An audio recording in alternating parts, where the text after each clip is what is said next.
Nel tardo pomeriggio l'annuncio del ministro degli esteri Tajani, trovato il corpo di Angelo Zen, il 60enne di Martellago che risultava disperso nel terremoto in Turchia. Tragedia nel pomeriggio a Susegana, 74enne muore travolto da un tronco che stava tagliando in un bosco a Collalto, nulla da fare per l'uomo. 9 feriti lungo la Valsugana, al confine tra Cittadella e San Giorgio in Bosco, per il tamponamento di una corriera di un furgone da parte di un grosso camion. Malore fatale, la madre la trova morta in bagno, shock a Pove del Grappa per la tragica fine di Elena Cisonni, aveva solo 34 anni. Sasso lanciato dal cavalcavia, individuati dai carabinieri di Montebelluna 3 giovanissimi responsabili del gesto che solo per miracolo non ha provocato una tragedia lungo la pedemontana, il video della loro fuga in motorino. Maxi sequestro di droga della Guardia di Finanza di Trieste, smantellata un'organizzazione criminale nigeriana, 18 gli arresti, 3 di questi in Veneto. Il produttore vinicolo trevigiano Bottega lancia la prima etichetta per un consumo consapevole del prosecco dopo le polemiche sul vino pericoloso per la salute, iniziativa per educare. Siamo contrari, dice, alle crociate contro il prosecco. Edizione regionale dei nostri telegiornali, buonasera e ben ritrovati. Lo avete sentito dai nostri titoli in apertura, questa sera in primo piano una notizia arrivata poco prima delle 18 con l'annuncio via Twitter del ministro degli esteri Antonio Tajani. Purtroppo, ha scritto, è stato ritrovato senza vita il corpo di Angelo Zen. Abbiamo già provveduto ad informare la famiglia attraverso la nostra ambasciata in Turchia ad avviare le procedure di rientro della salma in Italia. Mi stringo al dolore dei suoi cari. Il 60enne consulente orafo, originario di Romano del Zellino, residente a Martellago, non dava più notizie di sé da domenica 5 febbraio, giorno del terribile sisma. A lungo si è sperato che Zen non fosse tra le vittime dell'albergo dove alloggiava. A Martellago nei giorni scorsi è stata celebrata anche una veglia di preghiera per lui. Oggi purtroppo la notizia del ritrovamento.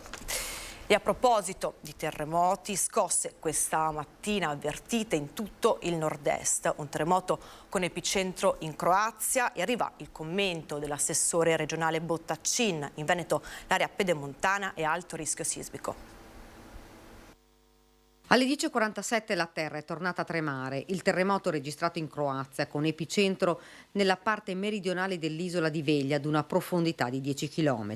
Ma la scossa è stata avvertita in 282 comuni della nostra regione, maggiormente nel Veneto orientale. La magnitudo stimata è pari a 5.0. A Trieste diverse persone hanno lasciato gli edifici e si sono riversate in strada. Tanta la paura, numerose le chiamate al centralino dei Vigili del Fuoco. Ricordo, spiega l'assessore regionale alla protezione civile, che il Veneto è una zona ad alto rischio. Siamo un'area, direi un po' tutta l'Italia, ma per quanto riguarda il Veneto in modo particolare la pedemontana, tutta la fascia pedemontana dal Veronese fino a Vittorio Veneto e Alpago sono zone attraverso cui passa un'importante faglia e che sono zone fra virgolette a rischio più, anzi non fra virgolette, a rischio più elevato rispetto ad altre. Non si può vivere costantemente nel panico, spiega l'assessore Bottaccin, ma bisogna fare tutto quello che si può per arginare i danni in caso di terremoto. Io lo dico sempre, invito tutti quanti a verificare, per esempio quando si acquista la casa, anche l'aspetto sismico. È una cosa che di solito non consideriamo, no? Guardiamo consumi energetici, guardiamo l'estetica, ma spesso ci dimentichiamo di questo aspetto che invece è assolutamente importante. E poi è buona norma conoscere quelle piccole azioni che possono in alcuni casi salvare anche vite umane. Intanto rimangono impresse nella mente le immagini della devastazione dopo il terremoto in Turchia e in Siria. Dal Veneto gli aiuti sono già partiti. Noi ci muoviamo all'interno di un'organizzazione internazionale, continua Bottaccin, perché è l'Europa che sta gestendo gli aiuti. L'altro ieri siamo stati allertati. Abbiamo messo in campo una serie di aiuti che riguardano aspetti prevalentemente logistici e quindi letti piuttosto che moduli bagno, piuttosto che gruppi elettrogeni per la produzione di energia elettrica ed altri elementi simili a questo. La cronaca ci porta ora a Susegana, tragedia nel pomeriggio in un bosco a Collalto. È morto un uomo di 74 anni, travolto da un tronco di un albero che stava tagliando. Rimaniamo su questa notizia perché ci racconta tutto in diretta il nostro Fabio Masone. Buonasera Fabio. Buonasera Sharon, noi siamo qui proprio nei pressi del bosco dove è accaduta la tragedia di oggi pomeriggio, ce l'hanno detto chiaramente anche diciamo, i gestori di un locale qui nei pressi che hanno sentito le ambulanze correre a sirene spiegate, ambulanze che poi come si è dato sapere non sono servite a nulla perché la persona è deceduta dopo la caduta di questo albero. Pare che fossero più di una persona, che pare che fosse insieme ad altre persone andato a fare legna, ma purtroppo questa persona di oltre 70 anni, come avete sentito, un 74enne di Sernaglia della Battaglia, ha perso la vita in questa operazione in un bosco comunque che vedete che è un bosco, non è un bosco curato, è un bosco pieno di alberi che anche sono pericolanti. È intervenuto il 118, abbiamo visto passare più volte le auto dei carabinieri, è intervenuto anche lo Spisal perché sembra che si tratti addirittura di un incidente sul lavoro. Comunque le indagini sono in corso. Restituisco la linea allo studio. Grazie al nostro Fabio Mason e le immagini di Simone Merlo. Ora ci spostiamo nel Padovano, siamo lungo la Valsugana, al confine tra Cittadella e San Giorgio in Bosco. 9 feriti, un incidente per un tamponamento di una corriera e di un furgone. Sentite. Strada Valsugana, appena dentro il territorio comunale di Cittadella. Un camion frigo tampona violentemente un furgone con a bordo 2 artigiani, gli idraulici Mirko e Daniel Libralato, appena ripartiti da casa dopo pranzo nella vicina Sant'Anna Morosina. Il furgone urtato finisce sulla corsia di marcia opposta. Un miracolo che in quel momento sulla SR47 non arrivi nessuno. Il padre dei 2 artigiani, Graziano, è scioccato e commosso. I suoi figli sono ricoverati a Cittadella e Campo San Piero. Per fortuna avevano le cinture, vero? Sì. Gli ha salvato la vita, mi sa. Eh sì, perché guardando com'è la dinamica poteva essere tanto più peggio. Subito dopo l'urto al furgone, il camion frigo di proprietà di una ditta di Mirano e diretto a Caerano San Marco ha centrato da dietro la corriera Bus Italia 3 assi diretta a Bassano. Feriti l'autista e 6 passeggeri, tutti ricoverati tra gli ospedali di Cittadella e Campo San Piero. Nessuno è in pericolo di vita. Sul posto la polizia locale di Cittadella e gli addetti alla pulizia del manto stradale. La circolazione è stata fatta deviare su strade minori di San Giorgio e Cittadella. Lungo la regionale 47 c'erano diversi gruppi di studenti che tornavano a piedi verso Padova, in attesa della riapertura al traffico della strada. Sono tante le notizie di cronaca di questa sera. Siamo ora nel Bassanese. Elena Cisonni, 34enne, è stata trovata morta dai suoi genitori nella sua abitazione di Pove.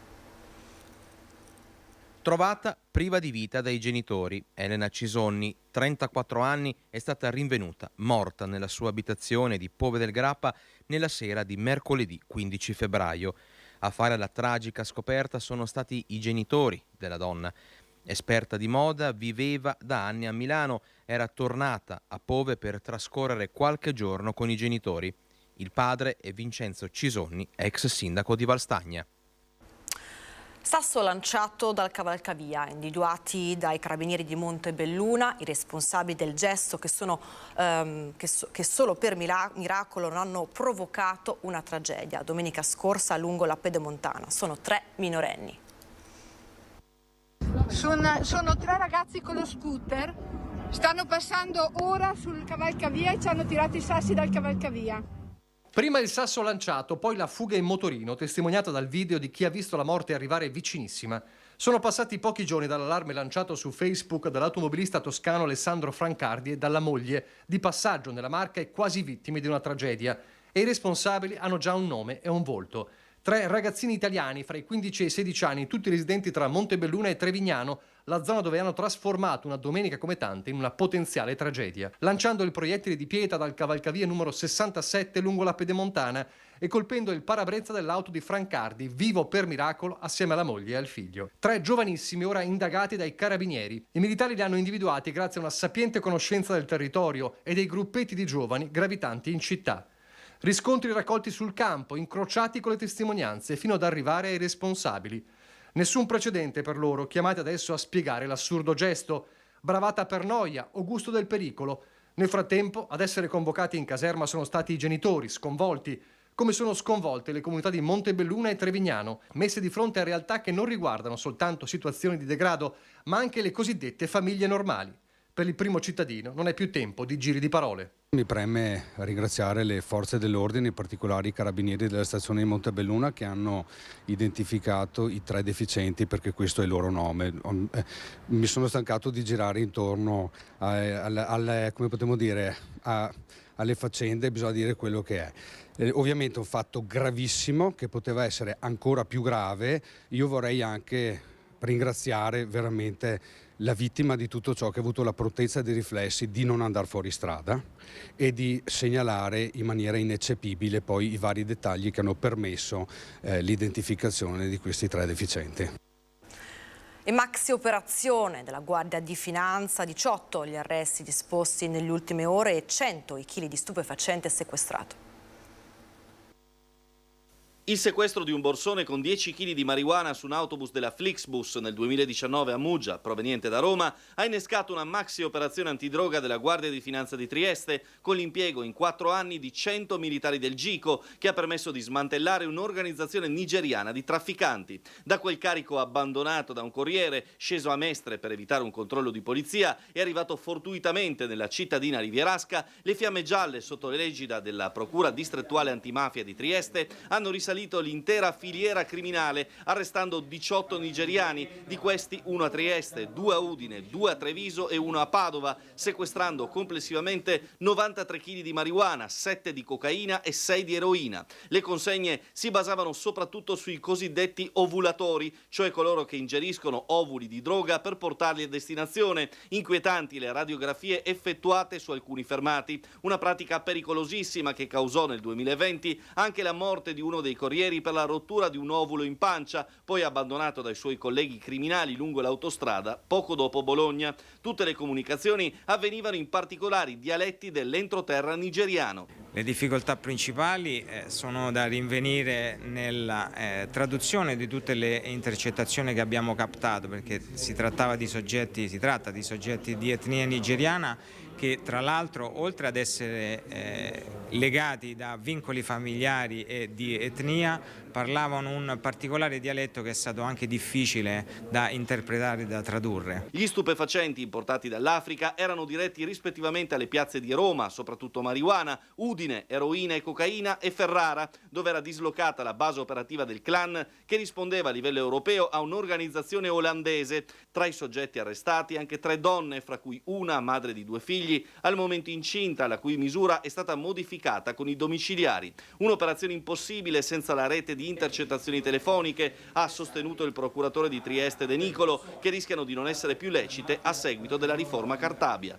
Abbiamo un gruppo di soggetti tutti quanti di etnia nigeriana, collegati fra loro in vario modo, e quindi non abbiamo i reati di mafia e terrorismo. Allora la domanda che io mi chiedo, visto che questa vicenda è stata gestita e condotta a questo risultato, quindi con 30 più 18, 48 misure cautelari, 43 eseguite e 5 speriamo che vengano eseguite al più presto, grazie alle intercettazioni, è giusto che le intercettazioni rimangano? Dovremmo cancellare questo tipo di attività che invece è necessaria? E ora qualche istante di pubblicità, torniamo tra poco.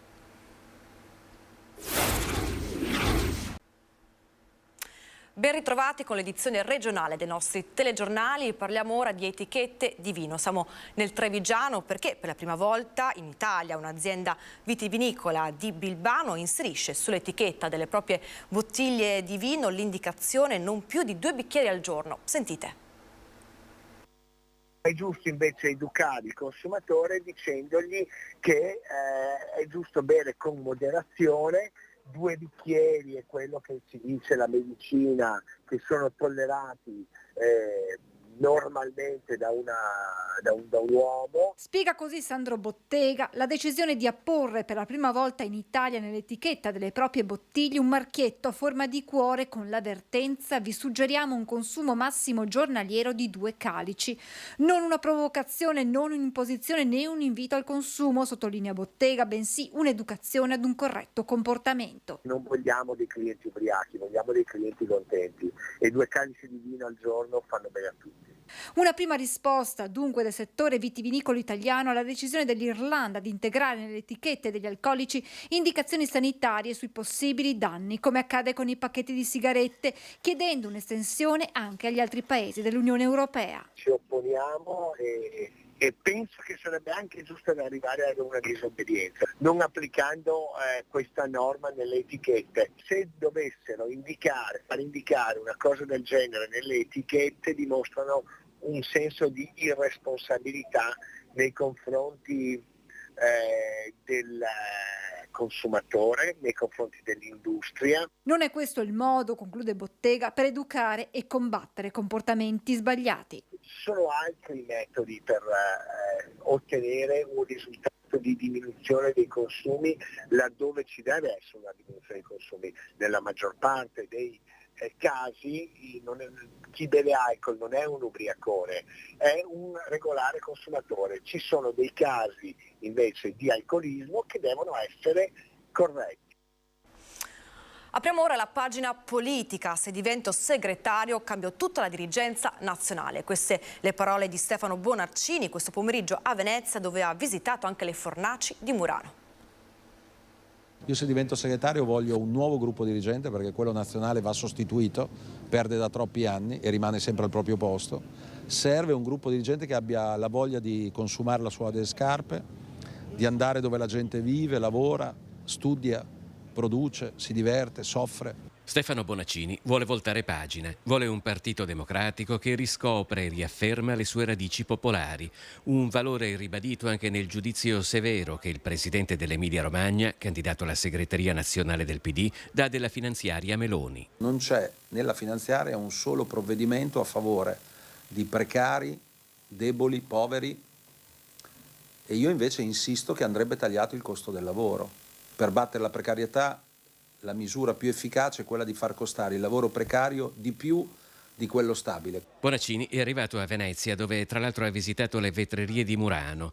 Non è vero che in Veneto non si vince o non si possa vincere, ha detto, perché non ci sono territori in cui la vittoria o la sconfitta siano impossibili. A Padova si è vinto alla grande, non è una banale piccola città. A Verona l'anno scorso si è fatta una vera e propria impresa con Damiano Tommasi. Abbiamo adesso un appuntamento a Vicenza, ad esempio, dove è tutt'altro che escluso che si possa tornare a vincere con un'ottima candidatura, giovane, una persona molto competente e preparata come Giacomo Possamai.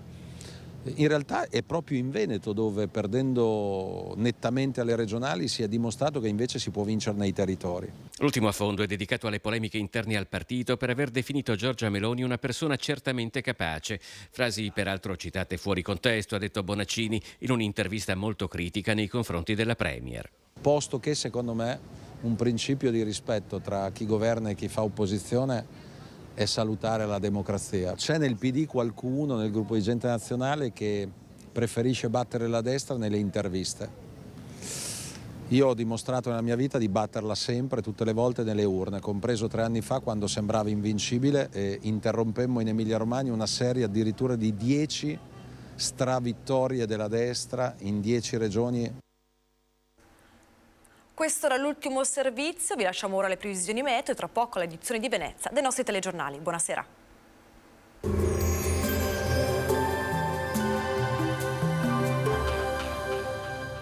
Cooperativa Agricola Volpago offre carne fresca di prima qualità. Ci trovi a Volpago del Montello, Pieve del Grappa, Tre Baseleghe e presso lo spaccio del contadino a Dolo e Massanzago. Bentrovati al meteo. Alta pressione non stop, clima eccezionalmente mite e assenza di piogge. Vediamo insieme il dettaglio di venerdì 17 febbraio. Sul Veneto di mattina avremo nebbie anche fitte e localmente persistenti un po' per tutto l'arco della giornata. Cielo nel complesso poco nuvoloso sui restanti settori. Questa combinazione favorisce lo smog che resta così imprigionato negli strati più bassi dell'atmosfera. Temperature stazionarie, minime tra lo 0 e i 4 gradi, massime invece tra i 7 e gli 11 gradi all'incirca. Spostiamoci ora sul Friuli Venezia Giulia. Anche qui cielo da nuvoloso a coperto per nubi basse inizialmente. Su bassa pianura e costa al mattino saranno probabili foschie o banchi di nebbia, più sole invece a seguire. Temperature minime tra 4 e 7 gradi, massime sugli 8-10 gradi. Infine diamo uno sguardo alla situazione del Trentino Alto Adige, dove in cielo si alterneranno sole e nubi con addensamenti più consistenti, specie sui settori settentrionali della regione. Temperature minime intorno a -1 grado, massime sui 14-16 gradi all'incirca. Dal meteo di Antenna 3 è tutto, arrivederci.